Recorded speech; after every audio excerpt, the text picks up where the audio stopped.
नमस्कार दोस्तों, स्वागत है आपका हमारे चैनल पर। आज की बड़ी खबरें। नए साल में किसान होंगे माला माल। बिहार विधान परिषद की पहली सत्र के बाद मंत्री अशोक चौधरी द्वारा वरिष्ठ नेता अब्दुल बारी सिद्दीकी से आशीर्वाद लेने की तस्वीर ने राजनीतिक गलियारों में हलचल मचा दी है। इससे सम्मान और सौहार्द का प्रतीक बताया जा रहा है, लेकिन सत्ता पक्ष और विपक्ष के प्रमुख नेताओं की मुलाकात को कुछ लोग शिष्टाचार तो कुछ लोग बदलते राजनीतिक समीकरण का संकेत मान रहे हैं, जिससे अटकलें तेज हो गई है। बिहार के पूर्णिया कोर्ट के बाद अब बक्सर कोर्ट को बम छुड़ाने की धमकी मिली है। इस सूचना के बाद कोर्ट परिसर में अफरा तफरी मच गई। भारी संख्या में पुलिस बल मौके पर पहुंचा और पूरे परिसर को तुरंत खाली करा दिया। पुलिस बल कोर्ट परिसर की गहन जांच कर रही है। विस्तृत जानकारी की परीक्षा है। जीविका दीदियां मशरूम की खेती से आत्मनिर्भर बन रही है। कम लागत और कम समय में बटर व आयरन मशरूम उगाकर वे अपनी आर्थिक स्थिति सुधार रही हैं। जीविका समूह से प्रशिक्षण और तकनीकी सहायता पाकर महिलाएं स्वरोजगार से जुड़ रही हैं, जिससे उनका आत्मविश्वास बढ़ा है। यह पहल ग्रामीण पोषण स्तर सुधारने में भी सहायक है। कैमूर जिले में प्रधानमंत्री आवास योजना ग्रामीण प्लस 2024 के तहत 1.44 से अधिक परिवारों का पुनः सत्यापन किया गया। इसमें 48,007 परिवार अपात्र पाए गए, जिनकी प्रखंड व पंचायत स्तर पर फिर से जांच होगी। उप विकास आयुक्त ने इस प्रक्रिया में तेजी लाने के निर्देश दिए हैं। योजना का उद्देश्य पारदर्शिता सुनिश्चित करना और पात्रों को लाभ दिलाना है, जबकि अपात्रों को बाहर करना है। भारतीय पासपोर्ट फरवरी 2026 में हेल्नी इंडेक्स में 75वें स्थान पर पहुंच गया है, जो पिछले साल 50वें स्थान से 10 पायदान ऊपर है। यह रैंकिंग बिना वीजा यात्रा की सुविधा पर आधारित है और भारतीय नागरिक अब 56 देशों में वीजा मुक्त यात्रा कर सकते हैं, यदि सिंगापुर का सबसे शक्तिशाली पासपोर्ट बना हुआ है, जबकि जापान और दक्षिण कोरिया दूसरे स्थान पर है। बलूचिस्तान लिबरेशन आर्मी ने अपनी पहली हवाई ड्रोन युद्ध इकाई काजी एयरो हवाई रेंजर्स की गठन की घोषणा की है।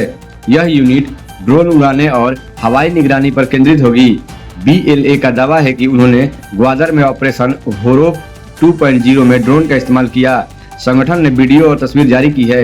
यह कदम पाकिस्तान की सुरक्षा एजेंसियों के लिए नई और खतरनाक चुनौतियां खड़ी कर सकता है। तमिलनाडु के मुख्यमंत्री MK स्टालिन ने 1.31 करोड़ महिला लाभार्थियों के लिए 5,000 रुपए का वित्तीय सहायता की घोषणा की है और इस ऐलान के साथ आज सुबह 6 बजे ही महिलाओं के खाते में 5-5 हजार रुपए भी आ गए। अमेरिकी व्यापार प्रतिनिधि सभा ने हाल ही में भारत का एक नक्शा जारी किया, जिसमें जम्मू कश्मीर, लद्दाख, पीओके और अक्साई चीन को भारत का अभिन्न अंग दिखाया गया है। इस पर पाकिस्तान ने आपत्ति जताई, इसे अवैध बताया और अमेरिकी अधिकारियों से संपर्क किया। पाकिस्तान का दावा है कि उनकी आपत्ति के बाद यह पोस्ट हटा दी गई है। बांग्लादेश चुनाव में BNP सबसे बड़ी पार्टी बनकर उभरी है और तारिक रहमान नए प्रधानमंत्री होंगे। भारत इसे चुनौतियों से अधिक संतुलित अवसर मानता है। PM मोदी ने रहमान को बधाई दी और दोनों देशों के सहयोग पर जोर दिया। जमायते इस्लामी को बहुमत न मिलना, बांग्लादेश की आर्थिक चुनौतियां, भारत की पूर्व संपर्क पहल और क्षेत्रीय संपर्क परियोजनाएं इसके प्रमुख कारण है, जो बदलते वैश्विक परिदृश्य के राजनीतिक संतुलन स्थापित करेंगे। मुजफ्फरपुर में एक बैंक अधिकारी महिला को दहेज के लिए शारीरिक और मानसिक रूप से प्रताड़ित किया गया। ससुराल वालों ने उसे 40 लाख रुपए ऐंठे, उसके नाम पर लोन लिया और कार छीन ली। पीड़ित का पैर तोड़ने के बाद भी 10-20 लाख रुपए की मांग की गई। पीड़िता शुभांगी ने पति समेत 4 लोगों के खिलाफ महिला थाने में प्राथमिकी दर्ज कराई है। पुलिस जांच कर रही है। मध्य प्रदेश के पूर्व मुख्यमंत्री दिग्विजय सिंह ने केंद्रीय गृह मंत्री अमित शाह को पत्र लिखकर पूर्णिया सांसद पप्पू यादव की गिरफ्तारी को राजनीतिक साजिश बताया है। उन्होंने आरोप लगाया है कि नीट छात्रा प्रकरण में पीड़ित का समर्थन करने के लिए पप्पू यादव को निशाना बनाया जा रहा है। सिंह ने अमित शाह से मामले में हस्तक्षेप कर निष्पक्ष जांच की मांग की, ताकि विपक्ष की आवाज को दबाया न जा सके। पप्पू यादव ने पहले मुख्यमंत्री नीतीश कुमार को पत्र लिखा था। बांग्लादेश में 12 फरवरी को संसदीय चुनाव के साथ मोहम्मद यूनिस की अंतरिम सरकार के जुलाई नेशनल चार्टर 2025 पर जमानत संग्रह हुआ। विशेषज्ञों ने 84 सूत्रीय सुधार पैकेज पर चिंता जताई है, जो 1972 में संविधान और देश के मूलभूत इतिहास को खतरे में डाल सकता है। इसकी वैधानिकता पर सवाल उठ रहे हैं, क्योंकि वर्तमान संविधान में ऐसे जनमत संग्रह का प्रावधान नहीं है।